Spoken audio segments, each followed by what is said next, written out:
from being sentenced to death to being released and sent back home. All 8 former Indian Navy personnel went through 18 months of pure hell. For their families in India, it was torture. The men in solitary confinement, details of charges against them virtually unknown.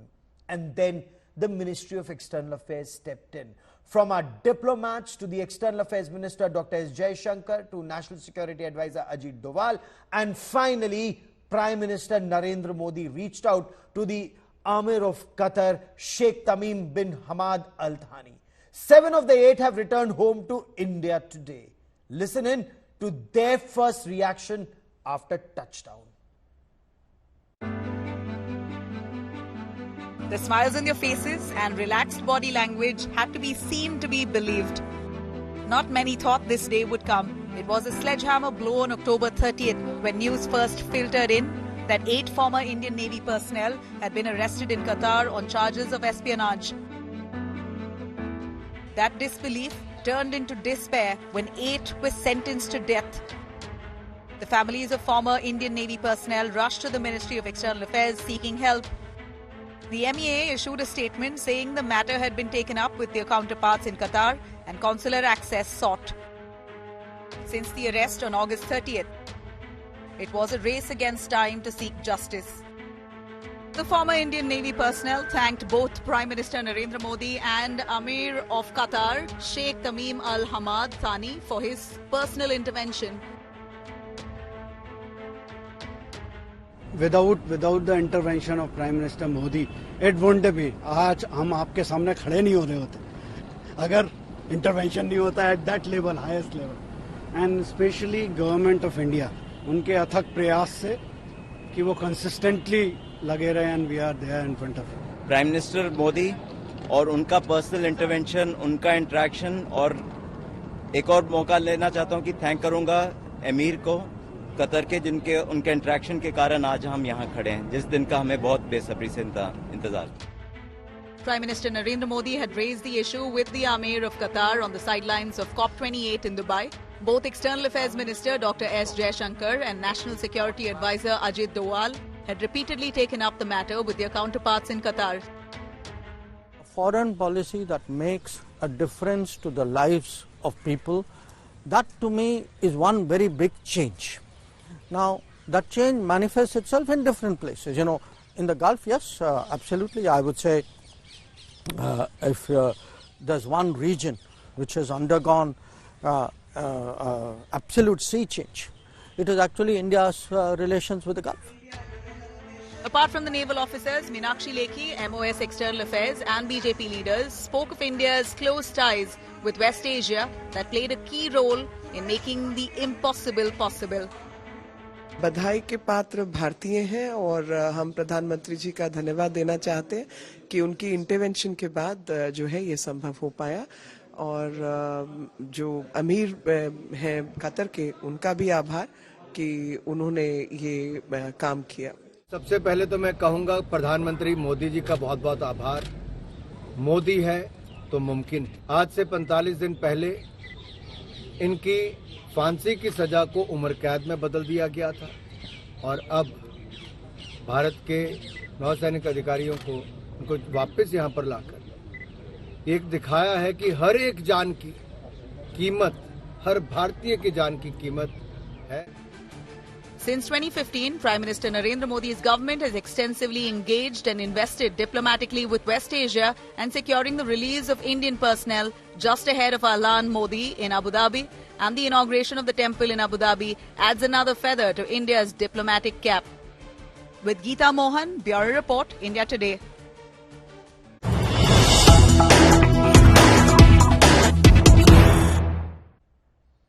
And after completing his UAE visit on the 14th of February, Prime Minister Narendra Modi will travel to Doha, Qatar on the 14th afternoon. And during his visit, Prime Minister Narendra Modi will hold bilateral talks with Sheikh Tamim bin Hamad, the Amir of Qatar.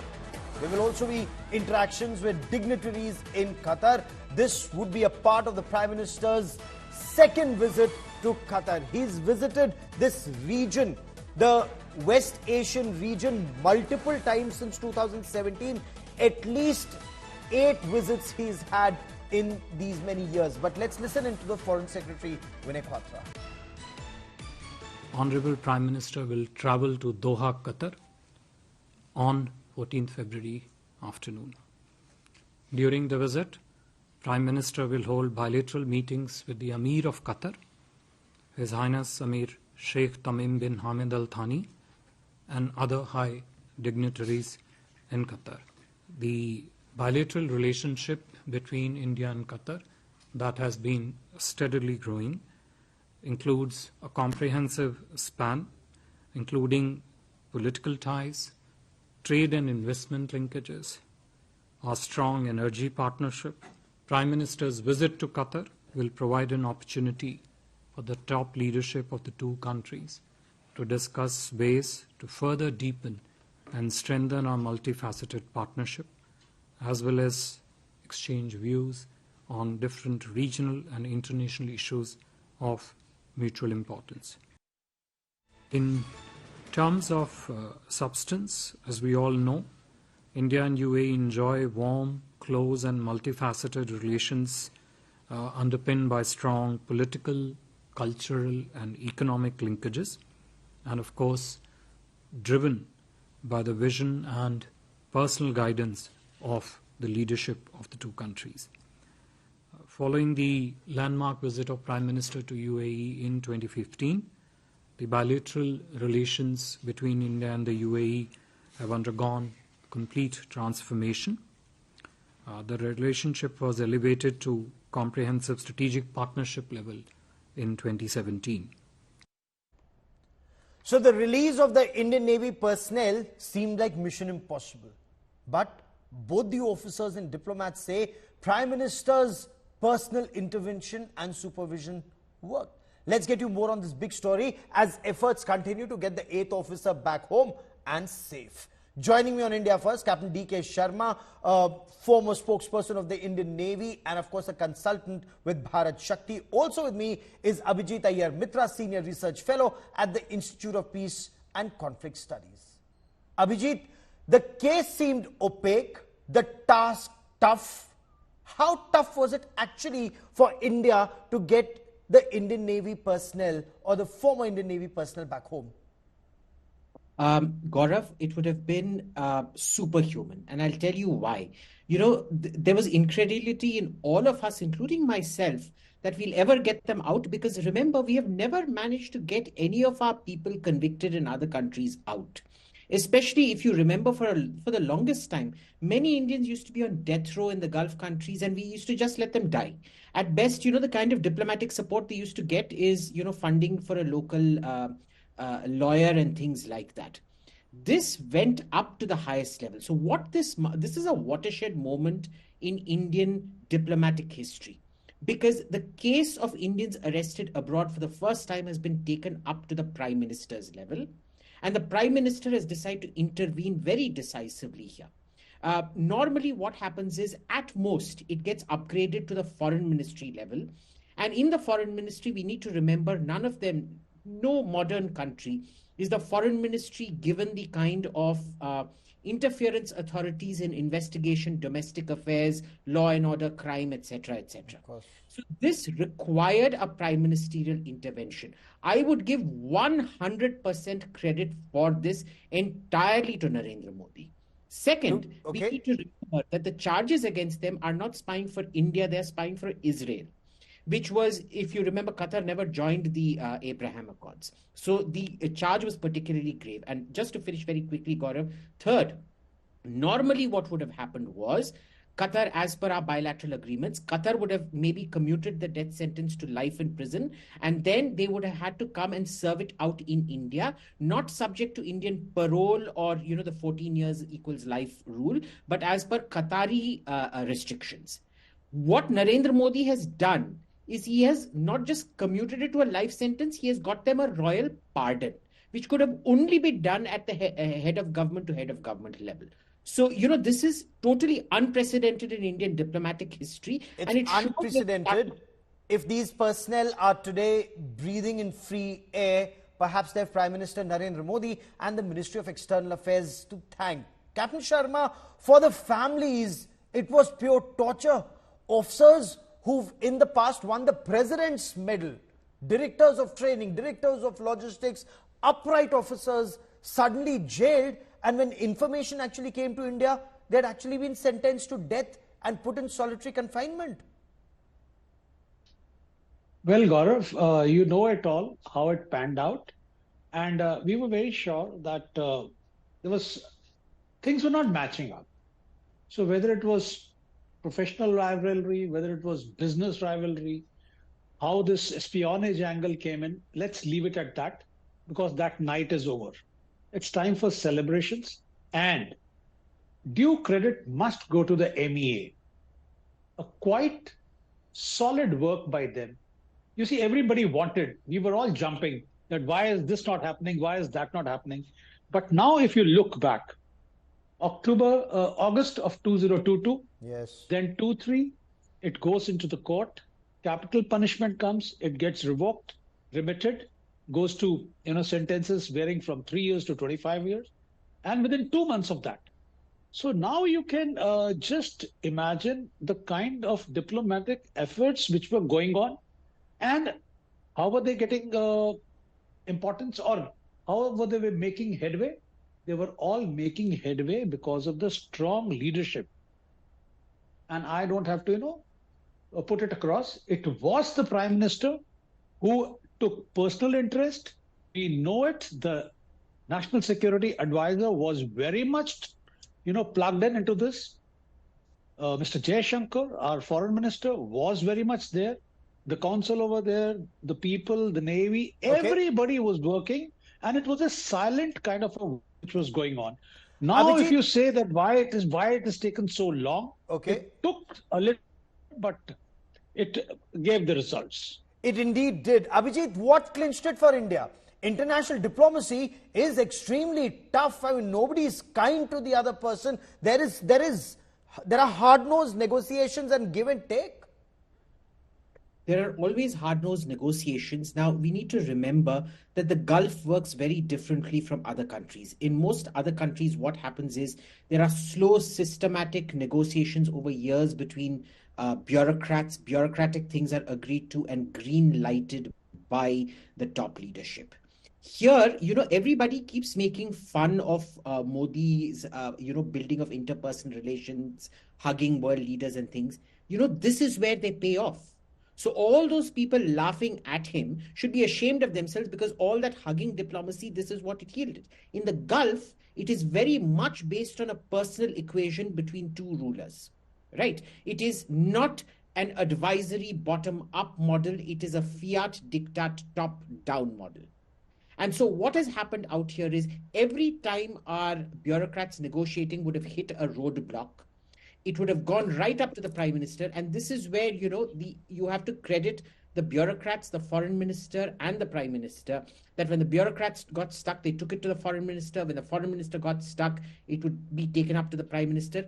And the Prime Minister would then decisively intervene and break that. Because, it is not Arab, at least not Khaliji Arab culture, to decline an honored guest. So that this has been done is 100%, like the gentleman who was released said, is entirely because of Narendra Modi. In fact, it's very telling, the expression on their faces, their voice, and Captain Sharma and I and several of our friends, we've interacted with the families in these past 18 months. Captain Sharma, quiet diplomacy played a huge role, like you said. It's almost like trench warfare in the army, celebrating every little victory, from just getting consular access to getting families to meet them, and instead of solitary confinement, getting them to interact with each other and at least be together very, very quietly under the radar, irrespective of the criticism. And there was tremendous criticism. Kya kar rahi hai sarkar? Kya kar rahe 56 inch ka seena? Falana, dimkana. All sorts of things were said. The government took it quietly, but there was a lot of work happening behind the scenes. Look, Gaurav, I must tell you and tell the viewers, only the families knew little bit that everything was being done, and that is why That is my, conclusion that is the reason why the families were not coming up. They had full confidence in the government. Otherwise, the families would have come onto your channel and various other channels, because the nation was making noise, the families were suffering. Yes. They were just suffering silently, and they knew it, that they had the backing of somebody, and that backing was so strong, which has given the result today. Today is a red letter day. Not even the families knew that they have landed at the airport. Yes. The news was broken at around 2 o'clock, and thereafter the activity started. I also came to know at around 4:55, and I was waiting for one more confirmation that I should not make a fool of myself. Very sensitive subject it is. But then by 5:30 it broke, and everywhere, and I got a confirmation that they have landed at the airport and they are back home. And I knew 7 of them have come. The 8th one will join them soon. But the credit must be given where it is due, and it is to the government of India, the strongest leadership ever we have seen, and that is all because of one man, Prime Minister Modi. No doubt about it. Abhijit, you had hostile powers at play internationally, and some dancing to their tunes even in India, trying to rake this issue up in such a way. And since we covered what happened when IC-814 was hijacked, and the tamasha that happened outside the Prime Minister's residence, that actually forced then Prime Minister Atal Bihari Vajpayee to make concessions that would never have been made. Perhaps some lessons have been learnt, and India's diplomatic investment in West Asia, that's played a key role, Abhijit. Absolutely. Now, Gaurav, look, there are always going to be malcontents and people like that who are going to constantly, irritate relations between two countries. There is one notorious case of a fact checker trying to instigate a full-blown Qatar-India diplomatic crisis. Clearly, he's fallen flat on his face right now because he isn't talking about any of this right now. So, there are people with vested interest in aggravating the situation, number one. I am so glad that, this government's majority and its absolute contempt for people like that means they will not exercise any influence, number one. Number two, I think, a large part of foreign policy, of running a good foreign service, is hand-holding your own people. When families are, disturbed about things happening abroad and things like that. And they were very disturbed. Hats off to the Navy, to the Foreign Ministry, and I don't know who these unnamed officers and bureaucrats were, but full marks to them, because they had the most difficult job. They were the ones dealing with the families every day, having to deal with that disappointment for the last 18 months. Yes. Ki hausla badao. Even if they did not see light at the end of the tunnel, because nobody could have known this would happen. And for them to constantly, keep those families, keep their hope alive is huge. Those are truly unsung heroes. I don't think we'll ever know their name, but thank you so much to all of them, because, they've really done yeoman service. No, this is the power of Indian diplomacy. Our diplomats, the legal teams, the political leadership, whether it's the External Affairs Minister, the National Security Advisor, or as the Indian Navy, former Indian Navy personnel themselves said, Prime Minister Narendra Modi, but for his intervention, this would not have happened. Captain Sharma, this case was completely opaque. But our diplomats and legal teams, they were able to first convince that the death sentence be overturned to a prison term, and then move forward step by step to secure their release. Gaurav, that is what the conviction was. That first of all, we knew who were these people. Everybody knew these 8 officers, or the 8 retired naval officers, were the cream de la cream.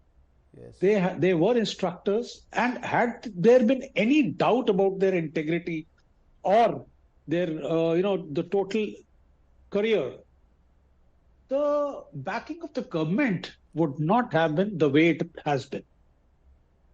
So at each and every step, and there is nothing hidden from the government. So let's be very clear about it. So what were the reasons why they were taken in, why detention converted into arrest, and why the arrest converted into a capital punishment? All that has fallen flat. Our teams must have worked very, very closely with the case and how it, let's not talk about it because there are too many gray areas into it. And this still remains work in progress, Abhijit. One officer, though released from prison, is yet to return home. And perhaps the Prime Minister's visit to Qatar becomes very important in several ways. Investing in that region has really worked. Look, it has been a multifaceted investment in that region. Before what used to happen was it was basically just a source of, income for us, for jobs, remittances back home and things like that. Today, we are not looking at it as a cash cow. We're actually looking at it as a rishtedari, as a relationship. This is not Malik or Naukar ka rishtedar. This is now rishtedari ban rahi hai. There is a matchmaking kind of thing happening right now. And that is where this is really important because, when Modi is going out there, many people have tried to link the $78 billion gas deal with this. This is an extension of a deal that already happened. It's saving us $6 billion over the course of the year. So not only did he get a $6 billion discount on the deal while reinforcing our energy security, he also managed to get a release. Now, is assume that the visit there is a payment. I don't believe it is a payment of any sort. What does it tell you about the stature of India that the visit of an Indian Prime Minister alone is good enough to secure it? We've only seen this with US presidents, retired US presidents visiting North Korea to get, Americans held in North Korean jails out. That an Indian Prime Minister today can yield that kind of power. I don't know why they're scorning it because it actually makes Modi look very, very good. It makes India look very, very powerful. And look at the investment in that region. In fact, Dr. Jaishankar had spoken of 10 years of Narendra Modi's government's one of the major achievements was our diplomatic investment across West Asia. But Captain Sharma, before we let you go, there's a lesson for even our ex-servicemen here. They need to be very careful who they work for and who they work with overseas. Well, Gaurav, let's not make this case as a pilot case. Yes, people will be wary, but our geostrategic importance and the relationships with this part of the world, now they will start yielding results. You see what is happening there. And we are looking at IMEC, we are looking at, putting the submarine pipelines, the gas has to come. Tomorrow, should there be a problem with the slocks, should there be a problem with the, choke points, there have to be answers worked on it. We have invested heavily in Oman, Duqm port. Yes. We will be doing something, with the Middle East is now becoming very important for India's economic well-being. And one side of Arabian Sea is India and the other side is Middle East. Yes. So there has to be, this is what we are forgetting, that there is some geostrategic importance. There are some geopolitical compulsions. Good point made there. All that is being, reset. And that is where the Prime Minister, the NSA, the Foreign Minister, and the frequency of visits, which you both were discussing. This is all, if you join the dots, all this is now making sense.